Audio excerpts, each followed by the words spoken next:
Hello student, good morning all of you. आइए आज हम आपका फर्स्ट चैप्टर जो कि है फूड, इसके बारे में पढ़ेंगे। बच्चों, सबसे पहले हम ये जानेंगे कि भोजन किसे कहते हैं। भोजन हम उसको कहेंगे जो पदार्थ हम खाते हैं, पीते हैं और जो हमारी बॉडी को निर्मित करते हैं, हमारी बॉडी की वृद्धि करते हैं, उसमें परिपक्वता लाते हैं, उसको हम भोजन कहलाता है। भोजन मनुष्य को जीवित रखने के साथ साथ उसका स्वास्थ्य भी अच्छा बनाए रखता है। अब हम देखेंगे कि एक अच्छा भोजन कौन सा होता है। तो बच्चों, अच्छा भोजन वही कहलाएगा जो हमें शक्ति व ऊर्जा प्रदान करे, हमारे शरीर की वृद्धि करे, विकास करे, हमें रोग प्रतिरोधक शक्ति प्रदान करे। आइए अब हम देखते हैं कि हमें भोजन की क्यों नीड होती है, क्यों खाते हैं हम भोजन। भोजन क्या करता है हमारे लिए, क्या प्रोवाइड करता है हमें।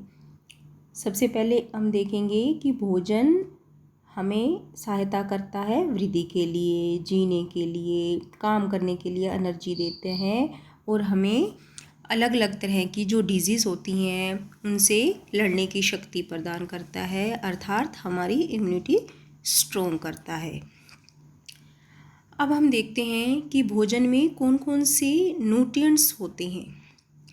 मेनली हमारे भोजन में 6 तरह के न्यूट्रिएंट्स होते हैं, जैसे कि protein, carbohydrates, vitamins, minerals, fat. अब हम देखेंगे कि इन सब का हमारे जो भोजन में क्या रोल है। ये सब जो मिनरल्स होते हैं, न्यूट्रिएंट्स होते हैं, ये हमें क्या क्या देते हैं। सबसे पहले बच्चों हम पढ़ेंगे कार्बोहाइड्रेट्स। कार्बोहाइड्रेट्स हमें क्यों ज़रूरत होता है, क्यों चाहिए हमें कार्बोहाइड्रेट्स। जो भी हम शारीरिक कार्य करते हैं, उस शारीरिक कार्य को करने के लिए हमें ऊर्जा की आवश्यकता होती है और जो कार्बोहाइड्रेट्स हमें ऊर्जा प्रदान करता है। और अब हम देखेंगे कि किन किन चीज़ों से हमें कार्बोहाइड्रेट्स मिलता है।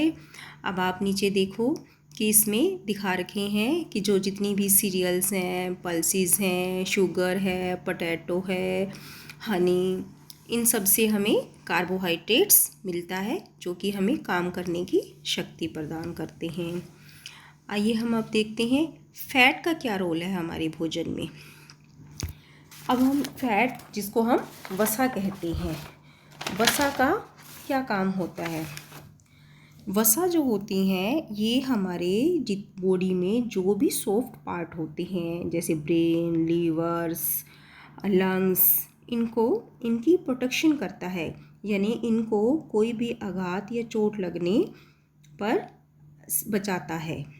और जो कुछ ऐसे हमारे भोजन में मिनरल्स होते हैं जो फैट सोल्यूबल्स होती हैं, विटामिन्स होती हैं, फैट क्या करता है, उनको घोलने का भी काम करता है। इसमें हम देखेंगे कि अगर हम आवश्यकता से ज़्यादा अगर फैट ले लेते हैं तो वो हमारी बॉडी में एक्सेस हो जाता है, यानी मोटापे का काम करता है। अब हम ये देखेंगे कि फ़ैट हमें किन किन चीज़ों से प्राप्त होता है। फ़ैट हमारे जितने भी वेजिटेबल्स, ऑयल, बटर, घी, क्रीम, ड्राई फ्रूट आदि, इनसे हमें फ़ैट की प्राप्ति होती है। अब हम देखेंगे कि प्रोटीन का हमारे लिए क्यों आवश्यकता है, प्रोटीन हमारे लिए क्यों ज़रूरी है, या प्रोटीन का भोजन में क्या रोल है। प्रोटीन क्या करता है, प्रोटीन हमारे जितनी भी मसल्स हैं उसको स्ट्रॉन्ग बनाता है, हमारी बॉडी में जितनी भी टिश्यूज़ होती हैं नए सेल्स बनाता है, और जितने भी पुराने सेल्स या टूट फूट होती रहती है उनकी मरम्मत करता है, उनको रिपेयर करता है।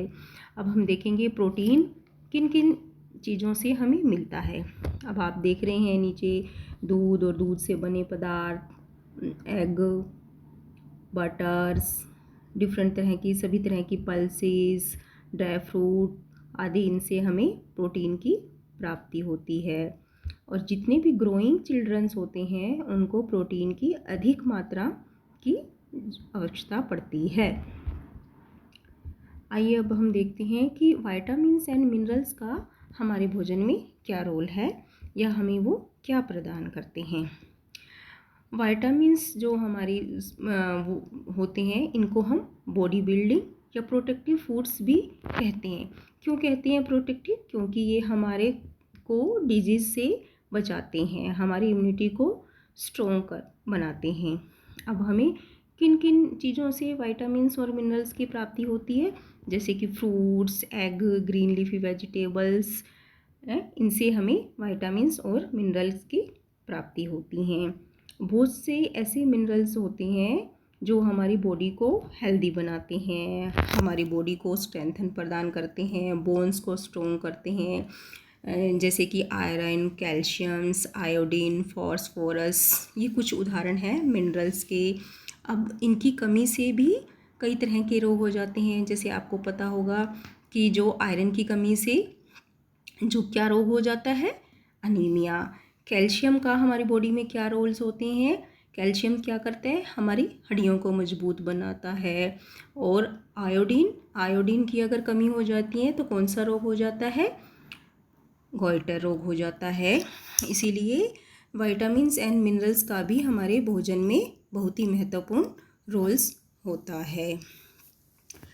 अब आइए हमें देखते हैं कि रफेज तथा वाटर, ये भी एक एसेंशियल्स पोषक तत्व हैं हमारे भोजन में, जो कि हमें हमारे भोजन में इनकी जरूरत पड़ती है। सबसे पहले हमें देखेंगे कि रफेज यानी कि जो फाइबर होते हैं वो भी हमारे भोजन को पचाने में और डाइजेशन में बहुत बड़ा रोल प्रदान करते हैं। पानी जो होता है वो उसमें क्या करते हैं? पानी का भी हमारे उसमें होते हैं। आप जानते हो कि जितने भी पानी से हमें जो पदार्थ मिलते हैं या हम पानी को हम एक एसेंशियल्स पोषक तत्व करते हैं। हालांकि ये पानी जो होता है हमें कोई एनर्जी नहीं देता, कुछ नहीं देता, पर फिर भी हम इनको एक पोषक तत्व उसमें इंक्लूड करते हैं, क्योंकि यह हमारे जितने भी पदार्थ होते हैं हमारे भोजन में जितने होते हैं उनको घोलने का कार्य करता है और हमारी जो बॉडी के टेम्परेचर को भी रेगुलर बनाए रखता है। अब हम देखते हैं कि ये जो पोषक तत्व जितने भी होते हैं इन सबको मिलाकर हमारा एक संतुलित आहार बनता है। अब हम संतुलित आहार किसे कहते हैं? कि संतुलित आहार हम उसे कहेंगे जिसमें सभी प्रकार के न्यूट्रिएंट्स हो, यानी कि सफिशिएंट अमाउंट में सभी तरह के, जैसे कि carbohydrates, protein, vitamins, mineral, roughage, water, उसमें सभी तरह की पदार्थ हो, यानी कि जितने भी पोषक तत्व हों वो समान रूप में विद्यमान हो हमारे भोजन में, तभी वह एक संतुलित आहार कहलाएगा। Thank you.